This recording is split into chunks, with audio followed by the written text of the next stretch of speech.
Birthday. Happy birthday, fellow May baby. All right. Thank you guys, and we'll continue those celebrations as we go on. And I want to get this call started because we do have an hour, and we want to fill this hour full of great content for you guys and just inspiration. So Mo, welcome to the call. Thank you so much. I am just so excited to be here. I put a note in the chat box that I'm excited to be here and so honored that you asked me to be on your phone call. It's a real privilege, and I just want to tell you my birthday was awesome. My daughter arranged for a car parade and it was so much fun. There were, I don't know, 25 or 30 cars, something like that. And the side of the car, we were on our front porch, and the side of the car that I would see, it was all decorated. Oh, it was so fun. I'd never seen one of those before, and I'd heard that a lot of you were doing that kind of thing for your children's birthdays, and I got to experience it, and it was really fun. Oh, that sounds so great. We wish we could have been there in the parade, because every single person on this call would have been in that care parade with you, just so you know. So we were there virtually, and we're here today to say happy birthday, and we just want to fill your cup with gratitude because we couldn't be more appreciative for you to spend an hour with us. So thank you. Well, I'm excited. And remember, it was my 83rd birthday. I can't believe I'm that old. Man, I just can't believe it. It's just a number, and you look fabulous. I think that I'm 83. All right, Mo, is it okay if we dive in and share some of your great inspiration? Whatever you want to talk about. All right. So first of all, how are you and your family doing? I know you had a great day yesterday with your parade. How are you doing over the last 9 weeks in kind of readjusting and pivoting to the new kind of lifestyle? How are you doing? I did better at the beginning than I'm doing now. Right now, I'm so sick of it, I just want to scream because I want to get out of here and see my friends. We've had Zoom calls with some of my friends, but I like to be around people, and it's really hard for me. I don't know about you all, but man, I'm ready for a football field to be filled with people. Make them wear a mask. I've got to have something like my Thunder NBA team, just anything, even if I could just watch it on TV. So I'm probably one of your worst behaved people, although I'm really being careful because I know the vulnerability of people my age, and I have, an underlying health problem. I need a new aortic valve. My aortic valve is getting tired. And I go to the Mayo Clinic on Monday, and I'll be there all week, to determine exactly where I am and when I need it and all that stuff. So anyway, I'm really wanting to get out of here. I think, so many of us on here. Actually, what I've been doing is doing Zoom calls all day, every day with market centers. Am I still on? Yes. Yep. We just had a little screen share, but we took care of it. Yep. We're good. Okay, great. So that's the story. So you're doing lots of Zoom calls and staying home. So many of us on this call, there are almost 300, and that's going to just climb as we continue to talk. We have that same challenge of keeping our energy up and keeping positivity during the right now. So how are you doing that, where you come on and you're just so positive, and even though it's a challenge, you just still bring that positivity? How do you do that? Well, it was really interesting because when this hit and we got locked down, I'm 83, folks, and this has never happened before in the history of my life, where the government or your local government or your federal government locked you in your house and said you couldn't go anywhere. And so the first 4 days of being locked in, I was really, really scared. And here's the interesting part. I'm usually a person, I can kick the fear in a matter of hours. I was fearful for 4 days. And let me tell you what I was fearful about. And I'm kind of embarrassed to tell you, but I'm going to tell you the truth. I have ownership in 3 offices, and I own a region. And see, I'm Gary's partner. I own a chunk of Keller Williams International. And I began to be fearful that I hadn't saved enough money to be able to boost 3 market centers, a region. And when you get a cash call from an international company, folks, it's in the millions. It isn't in the thousands. And I just panicked. I thought, what if I don't have enough money? And so for 4 days, this negativity was in my head and it just gripped me. And, I just worried that I wouldn't have enough money to do what I would need to do with all these business entities. Although I knew I'd been very diligent in saving. And on the 5th day, I finally came out of that. And the way I came out of it was I leaned into my faith. And not everybody maybe would do that, but I did. And when I was a little kid, a Sunday school teacher made me memorize a verse in our holy book, the Bible. And I think these kinds of verses are probably in every holy book. I don't know, because I haven't read them all. But the verse says, God has not given you a spirit of fear. And I thought, well, I had a spirit of fear, so where did it come from? And then the second line says, He has given you a spirit of power, love, and a sound mind. And I realized that I needed to say that verse over and over, because anytime I get scared, that's the verse I say silently, sometimes out loud. God has not given you a spirit of fear, but of power, of love, and a sound mind. And I said it over and over and over and over.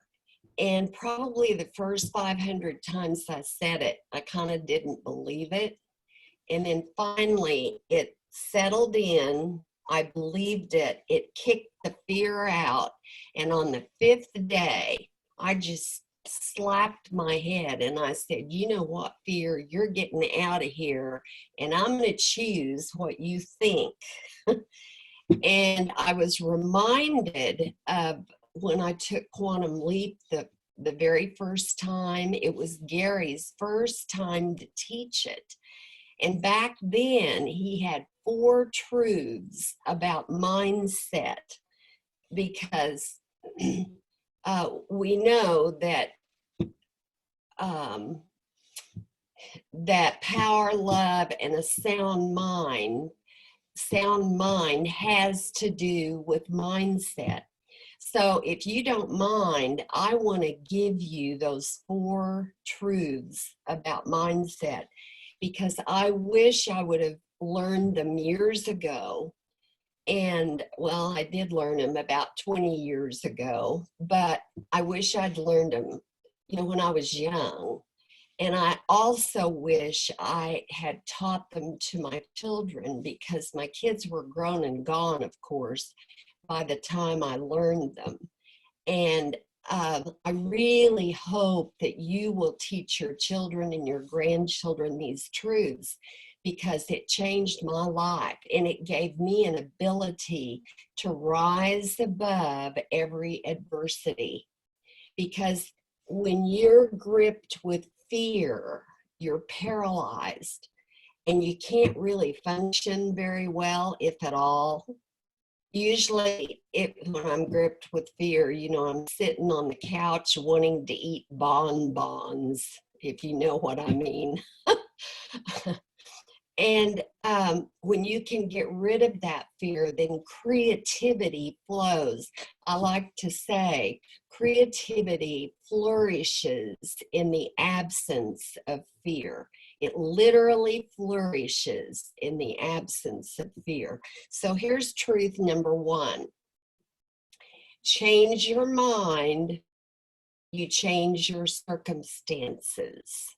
It's real simple. Change your mind, you change your circumstances. And let me give you a beautiful example of that.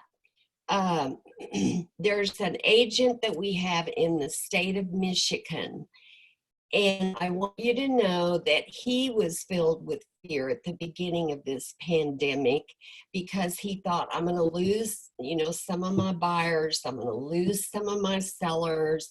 I'm not going to be able to get business. But somehow he changed his mind. I don't know if he's like me and he had to say an affirmation over and over to get it to change. I don't know what he did. But he decided that he was going to try to get 10 listings. And lo and behold, he began to call his sphere of influence, and he loved on him at first. How are you doing? Do you need anything? And he ended up getting 11 listings in 1 week. And it was because he told everybody how low the interest rates were. And this was a great time for people to move up or move down. And it's a beautiful example of how he changed his mind and it changed his circumstances. The second law having to do with mindset is, you ready with it? Write it down. Number 2, if you believe something to be true, if you believe something to be true, it stimulates your adrenaline and affects your senses. And you end up doing the stuff that you need to do to help make it true. And I want to give you an example of that. During this pandemic, we had another agent in another region who thought, when he saw a listing come into the inventory in his market center, he thought, this listing would really be a good listing for somebody to buy as a rental. And he thought, you know what? I ought to focus on grandparents who have young children, young grandchildren. So he had been calling his sphere of influence and just loving on him. So this time when he made his call, he called the very first person on his list and he said, we've got this listing in 3-bed, 2-bath. It's cute as a bug. It's really nice and it would be a perfect rental. And he said, do you know of any grandparents who might like to buy it as a rental? And then when the young grandchild goes to university, he sells it and he puts the money in the college fund. So on his first call, the woman said, yes, call my parents. And then she said, call my husband's parents. He ended up selling 2 small homes for those grandparents to use as a rental. And to make a long story short, he absolutely is doing more business now during the pandemic using that little technique and that script than he did before the pandemic. And see, they're not having to go into the homes because everything is done by computer, everything is done virtually. And so this is an example of someone who believed something to be true. He believed that there are still grandparents out there who didn't lose everything in the downturn of the stock market. He believed that those grandparents might enjoy having at least one rental, because a lot of them don't want to mess with a whole bunch of rentals. But they would mess with one. So I think that's a great example of believing something to be true. I want to tell you one thing that's a personal experience. It was in the late 80s. And most of you know that I grew up, and my husband grew up in the oil patch. And the oil patch is considered to be Texas, Oklahoma, Louisiana, Colorado, etc. And all my life, I've seen boom and bust, boom and bust, boom and bust. So I'm just real used to things being good for a year and then boom, it all falls apart. Well, in the late 80s, the price of oil per barrel dropped to $8 a barrel, and it killed the economy. And we had a real estate company then, and it was like somebody turned the faucet off. It was unbelievable. And I would tell my friends during that time, you know what, we're going to build back and it's going to be better than ever before. And they would roll their eyes and look at me and say, you know, she's a crazy woman. And I kept saying it. And I want you to know the first 1,000 times I said it, I absolutely didn't believe it. And then about another 500 times I said it, I woke up one morning and the belief was there. And I looked at Richard and I said, I know we're going to be able to build back and be better than before. I just know it. And he kind of rolled his eyes. But here's the deal. 2 weeks after I said that, a man named Gary Keller had heard about me, and he ended up calling me. And that was the beginning. Y'all know the rest of the story. So my point is, when you want to rise above it, in my life, I've only found 2 ways to do it. One is to quote an affirmation over and over and over until it becomes reality in your head. The second way is to act like you're going to be okay until it becomes a reality and you really are okay. Most of you went through that little exercise in bold. If you act enthusiastic, you will be enthusiastic. That is actually really true. But you have to act enthusiastic long enough for it to become a reality in your heart and in your head. So I just know that when you believe something to be true, it does stimulate your adrenaline, you have the energy, and you have the desire, because it changes everything in your physical body. Now, rule number 3, when the alligators are nipping at your heels, when you are absolutely nipping, they're telling you, oh, you're going to run out of money before the pandemic is over. And it may tell you that you're not going to get enough buyers or listings. Maybe the alligator is nipping at your heel and saying, you know what, we've been cooped up in this house for so long, and I wish my spouse would go to the post office for 3 hours and give me some space. Or maybe you're a young mother and you have to teach your kids and you weren't prepared for that at all. It's really, really tough. And when all of that's just nipping at you, the hardest thing in the world is to have a positive mindset. It's not easy.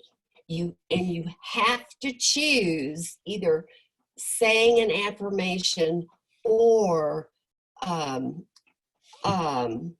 choosing to act enthusiastic when you're really, really not.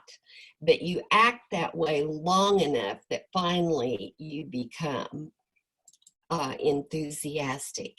And then the very last truth that Gary taught in Quantum Leap was my favorite one. This is huge. And if you really grab a hold of it, it too can change your life. Your mind is just a part of you. It's simply a part of you. Just like your hands are a part of you, your nose is a part of you, your hair is a part of you, your mind is a part of you. And here's the biggie. And it should be your servant, not your master. See, for 4 days at the beginning of all this mess, my mind was being controlled. I mean, my mind was controlling me instead of me controlling my mind. It should be your servant and not your master. Do you get that, y'all? Shake your heads. Got a lot of Shake your shaking head. heads out there, Mo. Can you still see me? Yes, we see you great. Okay. Because boy, when you learn how to make your mind your servant instead of your master, everything changes. And there's one more thing I want to tell you, and then we'll move on. In every single adversity, there is opportunity. But if you're frozen with fear, you can't see it. You will never see the opportunity. In the case of Gary accidentally hearing about me and finding me, you see, I had gotten rid of the fear. I started confessing that we would build again and it would be bigger and better than before. And I could recognize that there was a possible opportunity in this relationship. And that guy was so lucky to find me. Let me tell you. Oh, we know that. That's for sure. He really was, because I got to Austin and it was kind of a mess. Well, you straightened that out really quick, and that's why they called you the Velvet Hammer, right? That's right. That's where I got the nickname, the Velvet Hammer. The hammer came out a whole lot. And look what happened to the company. Well, and the culture. It was really exciting because when I went there, there were 1,800 agents in 45 offices, and I closed 15 of the offices, which meant that I brought it down to 30. And out of the 30 offices, I had 17 team leaders dehired. I put pressure on the OPs to get rid of the team leader because they weren't building, they weren't performing.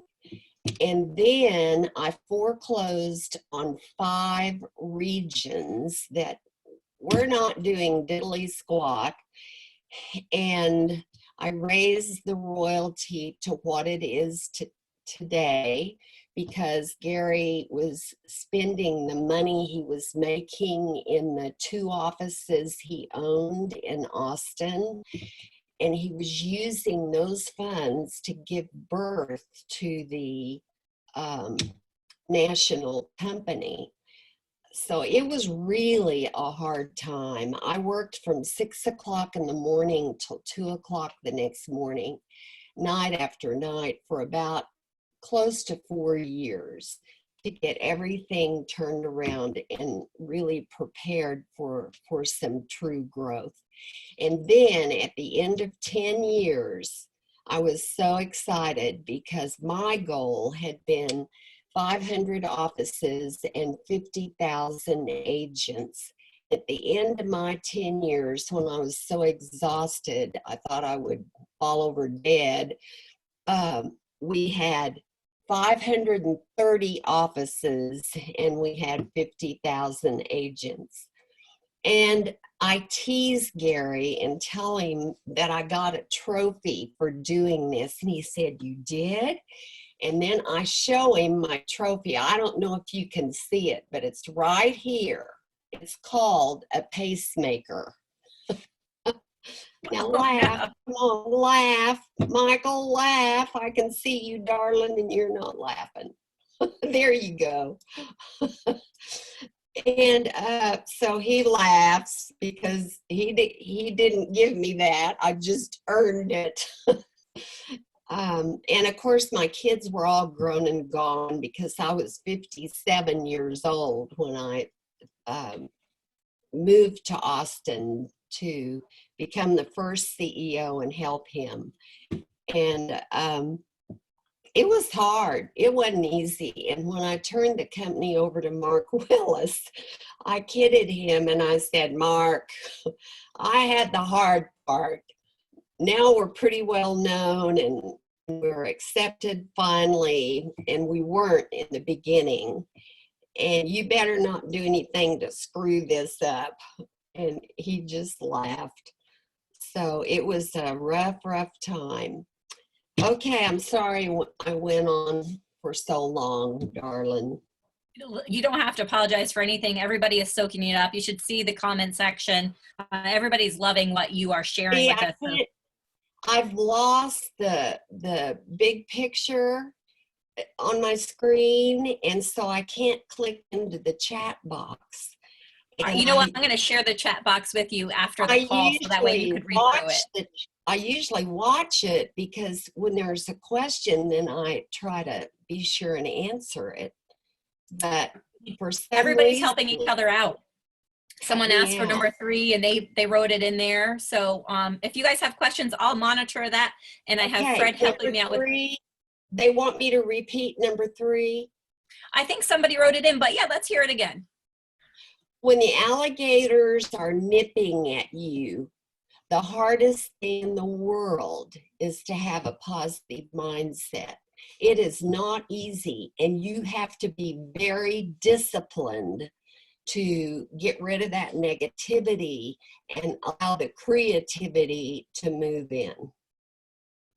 But let me tell you, it's possible. I've had a life of adversity. I grew up in poverty, and I'm telling you, it's just amazing. I am so glad now I grew up in poverty. Well, I wasn't glad then, but it did 2 things for me. I developed a work ethic I'd put up against anybody in the world. And It made me have a desire when I grew up to make more money than I needed. You see, the Millionaire Real Estate book is about making more money than you need. And when agents really follow the model and they make all these calls during the pandemic to their sphere of influence, and who do you know that wants to move up or move down in this pandemic? Because getting the house on the market now, absolutely 20 million more people will see it because everybody's at home. They're sick of Netflix, they're tired of Facebook, and they love to look at houses. And getting them listed now where everybody sees them is really important. I mean, I'm just watching agents do things that I never dreamed they would do. So anyway, adversity, there's always opportunity. Sometimes it takes several years to connect the dots and to see what the opportunity really was, but you'll see it. And if you learn this discipline of having your mind be your servant and not your master, then man, you can really soar above the adversity. Thank you, Mo. That I love that, and I know all the chat is talking about how much they love it as well. There's something that you have on your webpage, and it says follow their own dreams, set high standards, and at all times do the right thing. When you talk about standards, what do you mean by setting high standards? What does that mean to you? Well, let me just give you a practical example. If I were a team leader in a market center, and I would be choosing my ALC because the team leader gets to choose out of the top 20%. I would have a standard that you don't get chosen unless you have a downline, because that would prove to me that you understand this fabulous thing we have called profit share, which was set up for an agent to be a blessing to their family. And when you don't turn in that lead every week to your team leader, so they can get them in the pipeline and begin the recruiting process, you're cheating your family. So I would have a standard on, you don't get on my leadership council unless you really want to bless your family through the gift of profit sharing. I would have a standard that says it's one lead per week that you give me, because I don't want to build the market center around you. I want to build the market center through you and help you grow your downline so that your family's dreams can come true. And that's what I mean by a standard. Another one that I would have is you would have to show me that you have a true commitment to hit your goals, because the market center doesn't have a chance to hit its goals unless the ALC hit their goals. So I would predetermine what my standards are. Then in my interview with all of the top 20% every year, then those standards, I would share what my standards are and see if we're a match. Because you see, a lot of people think, oh, we just have to get somebody to refer to the team leader so the team leader can hit their numbers. When, let me tell you what, it doesn't matter whether you have a downline or not. The OP is going to hold the team leader accountable for getting those people. But see, I have a passion of getting those people and making sure they're in your downline, because to me, as a team leader, having you move to the next level in your production, I'm as passionate about that, and I'm as passionate about you developing a fabulous residual income through profit share, because it's the greatest thing I've ever seen. And see, I would just have so much passion about that you couldn't bypass my standards. I have to share this with you, Mo. Kathy Manchester in the chat section just shared a little story that Profit Share allowed her daughter to adopt a beautiful little boy from China. So that's the power of Profit Share right there. Oh man, it can be such a blessing to your family. And for example, here's another standard I would have as a team leader. I would say, I have a standard of holding you accountable. So let's just pretend, just to have a name. I'm looking at Stephen Arnold right now. I can see Stephen. Hi, Stephen. I love you, Stephen. Anyway, let's say Stephen didn't give me a lead this week. On Friday morning, I would set aside an hour just to check on my ALC members to make sure they had given me a lead. And if he hadn't given me a lead, then I would call him up and say, hey, Stephen, can you run in my office for just a minute? And then when he came to my office, I would say, Stephen Arnold, you absolutely are amazing. You make such a great contribution on this ALC. When you share, man, I listen to what you have to say because you're always so high-minded. Now, see, that's the velvet. Got it? Now I'm going to give him the hammer. I'm going to say, Stephen, but you didn't give me a lead this week. And that is unacceptable because I am not going to let you cheat your family. So here's the deal. Before you leave this office this afternoon, would you call somebody you had a co-op sale with that you like and you'd love for them to be on the team and get their permission for me to call them? Would you do that for me, Stephen?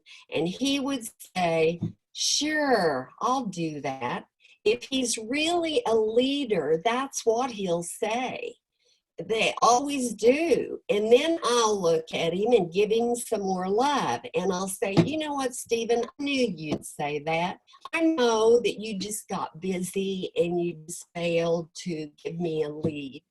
So you go run in your office right now and make that call. I'm so excited because here you are taking the high road again.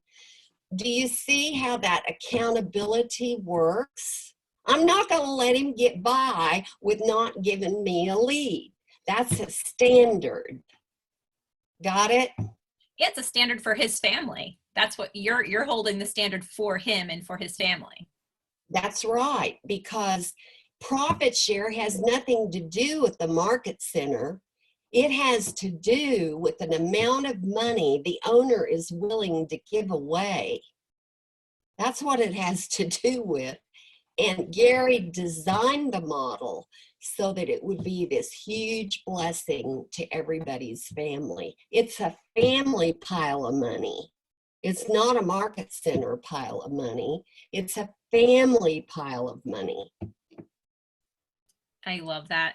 So I have another question kind of playing into that. What do you do to practice, read, or do that feeds your faith or spirituality daily? So what do you do daily to feed your faith?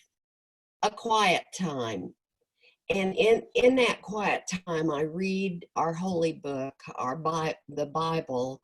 And like, I thought, what do I need to be studying in our holy book during this pandemic where we're all locked in? And it hit me that I should be studying the miracles of Jesus. So I've gone through, I think, 20 some miracles.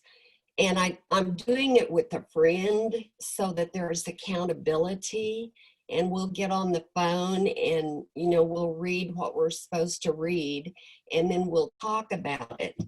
And it's been wonderful. And, and we finished that series. So now we're going to start something else.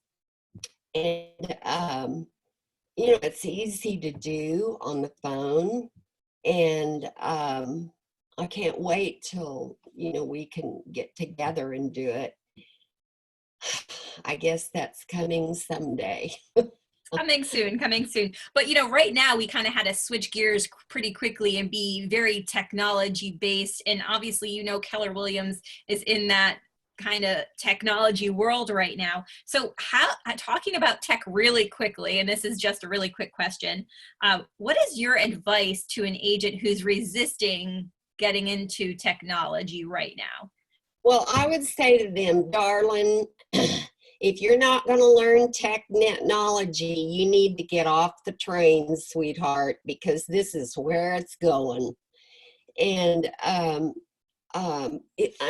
agent in today's world has no choice.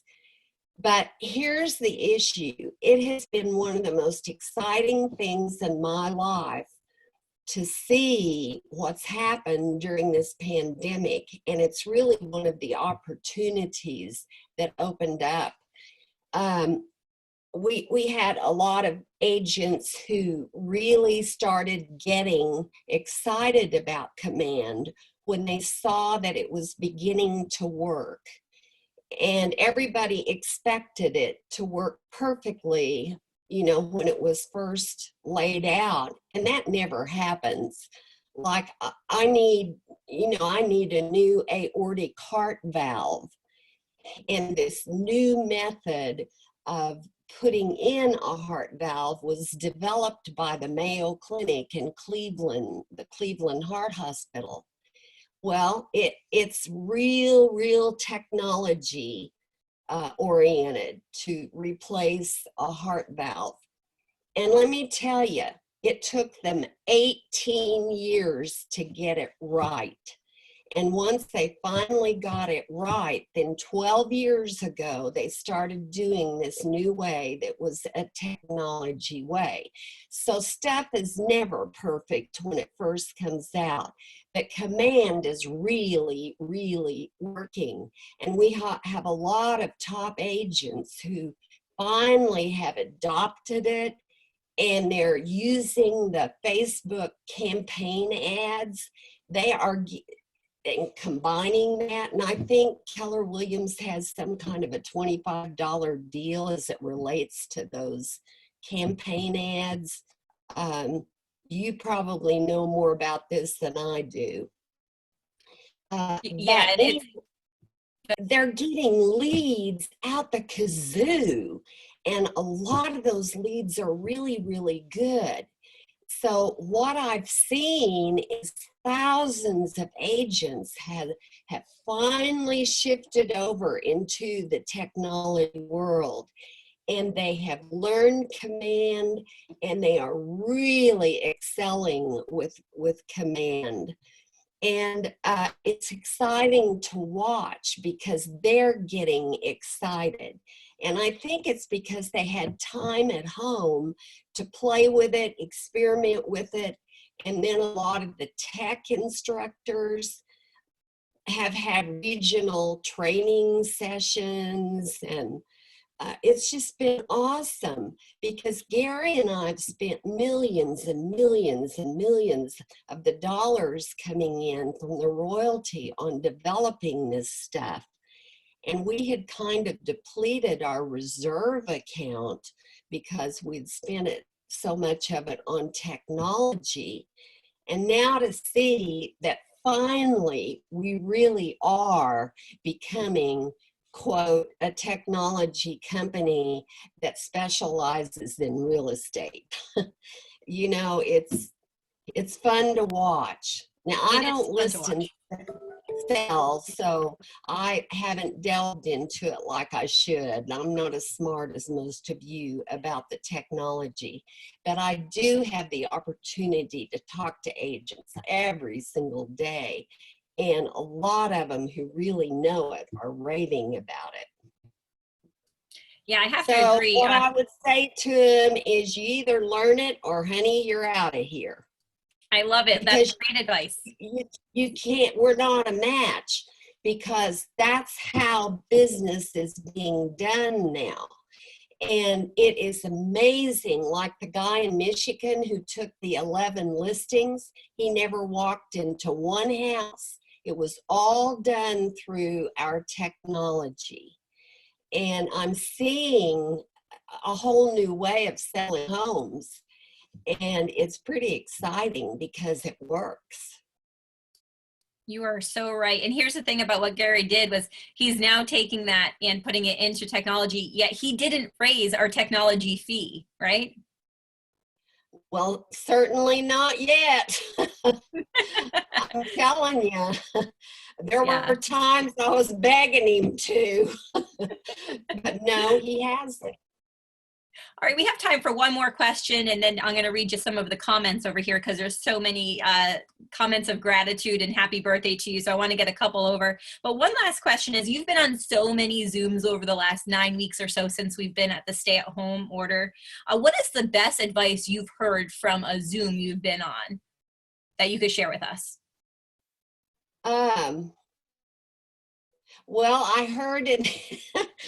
I heard an agent say, you know, we've got some agents who are still sitting on the couch and they need to get off the couch. And I thought, you know, that's really a pretty good practical thing to say. When I have to tell you this because I haven't told it very much, but when I do, the agents usually laugh.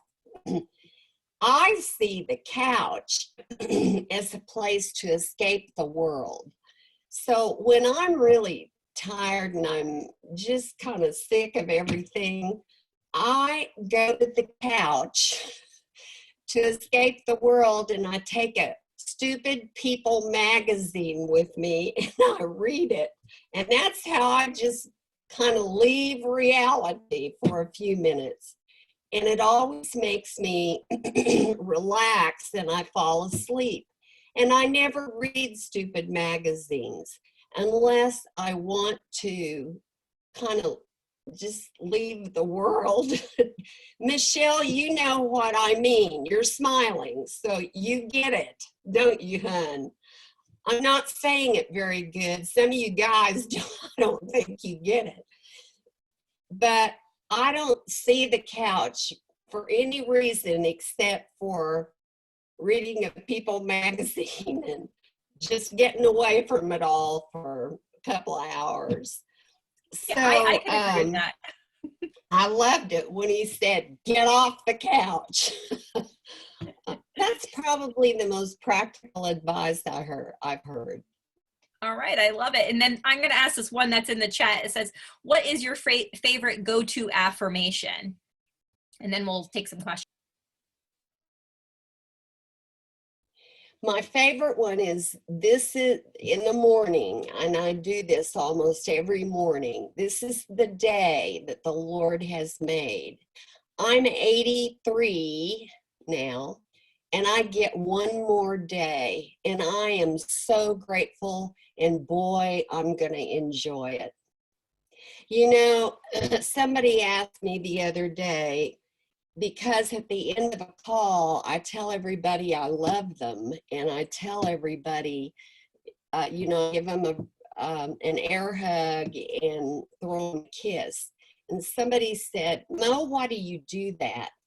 And I said, you know, when you reach this age, you never know how much time you have left.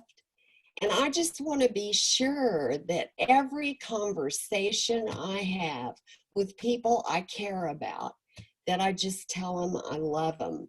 Because what if this call would be my last time to communicate with you? Now, I don't think it will be, but I'm just using that as an example. So I wake up and I say, this is the day the Lord has made.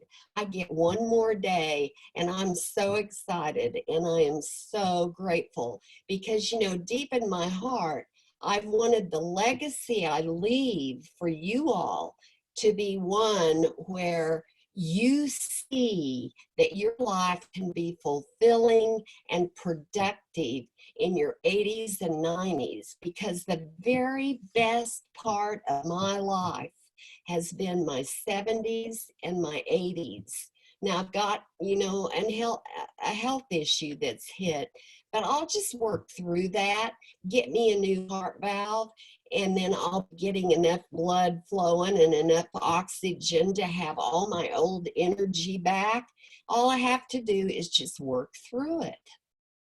And I just want to be the person who proves to you that you don't have to sit in a rocking chair and rock when you're 65, that life can even be more exciting in your older years. I mean, I just can't believe the things that have happened to me in my 70s and my 80s. It's just been unbelievable. And it can happen to you if it can happen to me. I'm just an old farm girl on a tenant farm. That's all I am. I just am a workhorse.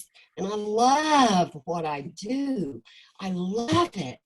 I love being in the real estate business. Let me tell you, what an honor to get to sell people homes, because in most of the world, they don't get to buy homes. Are you there? Yes, it's been paused a little bit, but we got all that. Thank you so much, Mo. I want to end up, we have a few minutes left, and I want to, before we look over to the chat, I just want to say thank you so much. The chat is talking about how inspirational you've been, and how important you are to so many of us in the New England region and the entire Keller Williams industry. So thank you so much for spending the last hour with us. You know what? Here's the silver lining for COVID-19 right now, is we get Mo Anderson here with us, and because of technology and because of where we are right now. So we cannot thank you enough for spending the last hour with us. Do you mind if I read a couple of the chat? I would comments? love it. Or Okay. if anybody has a question. All right, yeah, you know what? Let's do that. And, you know, I'll share the chat with you after. You all can have me as much as you want me. I'll be on a Zoom call with you anytime you want me. Oh, wow. We appreciate that and love that, and we will probably take you up on that. So from Nate Dickey, Matt Erdman, and myself, thank you so much from the region for doing this with us. And any questions? If you have a question for Mo, unmute yourself and ask her. Happy to hear from you. Please ask me something. I love questions. You know what? Sometimes it's intimidating to put yourself off mute and ask a question, so I could understand that. Let's see if I have anything. Don't ever be intimidated around me. I'm just plain old person. I've got something for you, Mo. Yes. My name is Katie Foley. I'm out of the Greater Portland Market Center here in Portland, Maine. And I literally last week just moved my 85-year-old mother here to Maine with me. And I did that in large part because of you and Gary Keller and Diana Kokoska. I've been motivated and inspired to change my life over the last 3 years, and I'm able to take care of my mother because of that. However, I think that's wonderful. she is, I tried to get her to come in here and listen. She's out on the patio right now. But she's been struggling with this mindset piece and around this big move. And I would love a word of wisdom to give to my mom from you. Well, I would just encourage you to get her interested in, try different things that she can get interested in. Because one of the ways that we can get out of a funk, or we can help get that negativity out of our mind, is to think about other people. And then whatever's wrong with you becomes kind of minor because you're thinking about others and you're doing things for others. You know, one of the things I've done all my life is create memories for other people. Like right before the pandemic, I've got these different sets of girlfriends, and I do this with my family all the time. But I had this surprise trip planned for them, and I used my profit share money to pay for this because I love making memories with people. Well, we didn't get to go on the trip because the bed and breakfast closed that I had rented, and I had a little group coming in from Branson, Missouri to perform in a little theater in this little town where I was taking them. I was taking them to the Pioneer Woman in Pawhuska, Oklahoma. You know, she's the one with the cooking show. I don't know if you all know who she is. Yes. But she's amazing. And we couldn't do it. So I thought, what am I going to do? Because I had their welcome baskets ready. I had their pillow gifts ready. I had all this stuff ready. And so, and since we didn't get to do it,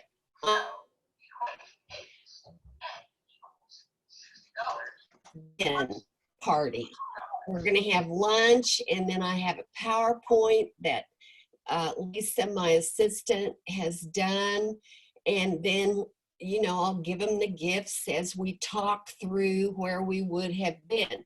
And if you can get your mother interested in maybe doing some stories for the grandchildren, then she'll begin to not focus on herself as much. Do you think you can do that? Yeah, and that's actually perfect, Mo. Thank you so much. Like for Mother's Day, my daughter gave me a book, and it's a book that I need to fill out, and it's really, really cute.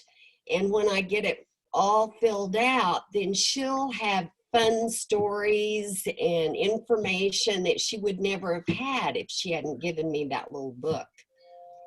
So getting her interested in a project, because when people don't have something to look forward to, then they lose that passion and they lose everything, and they just think about themselves. I've watched so many of my friends who are my age, you know, all they talk about is how sick they are, and oh, it just makes me crazy because there are so many exciting things in the world to do, to see, to think about. And it just breaks my heart because they used to be vibrant, alive, interesting women. Oh, you know what I mean? You know what I mean. Yeah. We do have another question from Lee from Boston Southwest. Lee, you want to ask your question? Hi, Mo. We met a couple of times. So glad to see you.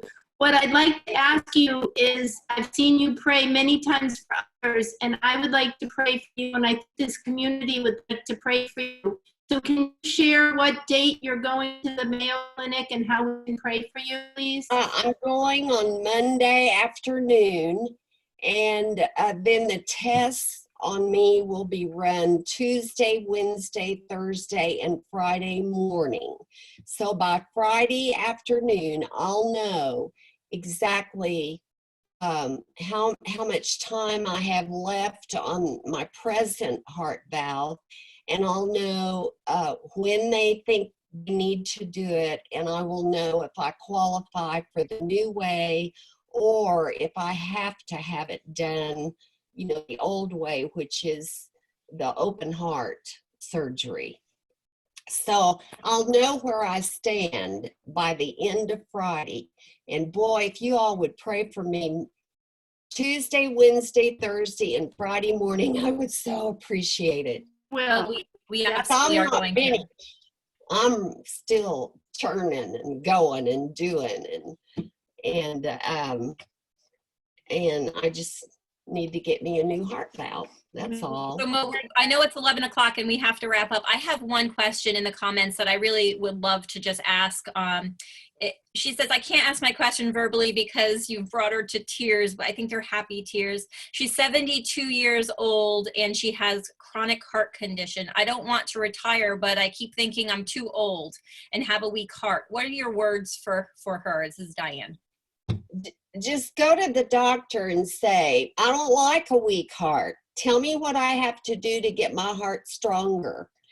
And then he'll either tell her what she has to do to get it stronger, or he'll tell her what she has to do to maintain it at the level it is.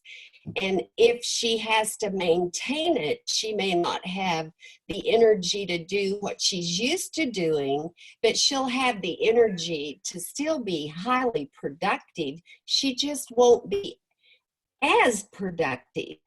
And that's fine, because she can still live a great life, have productivity. Listen, with our new technology, you can sell houses sitting in your chair in front of your computer. If you get off the sofa and you make the calls. So, you know, that's just how it goes. Because now you have a new way of doing business. Yeah, thank you so much. And I'm sure she appreciates you sharing that with her and everybody. We want to let you know that you are in our thoughts and our prayers, and we are going to be watching you on Friday and getting an update. So we're gonna let you go on with your day and keep your celebrations of your birthday. I would love for everybody to come off mute again and just show your gratitude to Mo so she could hear it. And I'm gonna share the chat with you after this, Mo, so you could see all the words of gratitude and love for you. I see Herb Taylor. Hi, darling. Happy birthday. Mo, we love you. French, Mo. Great group of you, and I'm getting all these Mo. Portland, Maine. Birthday. Here. Birthday, Mo, from Leominster, Ain't got no smile. Bye, you all. I gotta go to my next call. Mo. Hug. Mo. And here's the kiss. Love you. You.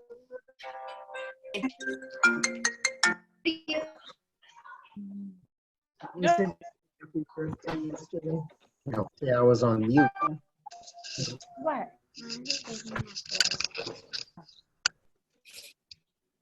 You're gonna have to cut me off. I can't get out. You clap, Mo. Hi, Mo. Happy birthday. Happy birthday. Bye, everyone. Happy Mo. Yes.